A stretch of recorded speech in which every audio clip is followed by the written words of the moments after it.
کی محمد سے وفا تو نے تو ہم تیرے ہیں، یہ جہاں کیا چیز لوح و قلم تیرے ہیں۔ بسم اللہ الرحمن الرحیم۔ السلام علیکم۔ پوری دنیا ایک صف بندی کر چکی ہے، ایک طرف کھڑی ہو کے مسلمانوں کو نشانے پہ لیا ہوا ہے، مسلمانوں پر الزامات کی بوچھاڑ کی جا رہی ہے۔ دنیا ہمیں سنی شیعہ اہل حدیث دیوبند کے نظریے سے نہیں دیکھ رہی، بلکہ دنیا یہ دیکھ رہی ہے کہ یہ مسلمان ہیں اور ہم پہ الزامات لگ رہے ہیں، کبھی دہشت گردی کے الزامات تو کبھی دوسرا اور تیسرا الزام۔ دنیا نے کبھی ہم میں فرقوں کی بنیاد پر تفریق نہیں کی، ان کی نظر میں ہم مسلمان ہیں اور مسلمانوں کے وہ خلاف ہیں۔ بجائے اس کے کہ ہم مسلمان بن کر حالات کا مقابلہ کریں، ہم خود ہی سنی شیعہ اہل حدیث دیوبند کی لڑائیوں میں پڑ گئے۔ ہم نے کبھی سوچا ہی نہیں کہ ہمارا کلمہ ایک، ہمارا دین ایک، ہمارا نبی ایک، ہمارا خدا وہ اللہ، ہمارا کعبہ اور قبلہ مکہ اور مدینہ، پھر لڑائی کیوں؟ آخر ہمیں بھی مسلمان بننا ہوگا۔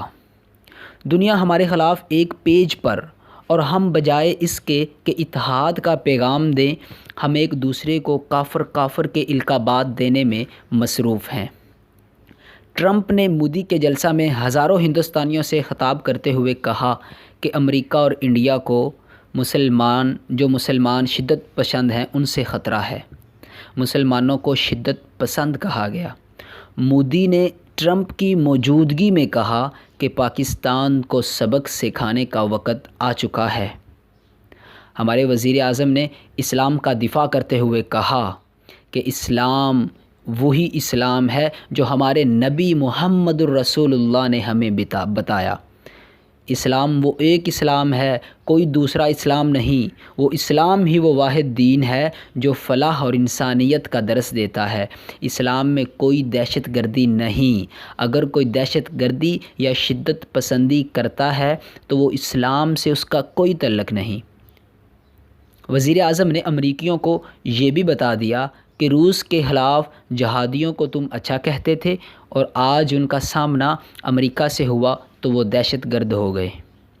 عمران خان اسلام، پاکستان اور کشمیر کا مقدمہ لڑ رہے ہیں اور ہم یہاں سندھی، بلوچی، پنجابی، پشتون، شیعہ، سنی کی لڑائیوں میں مصروف ہیں۔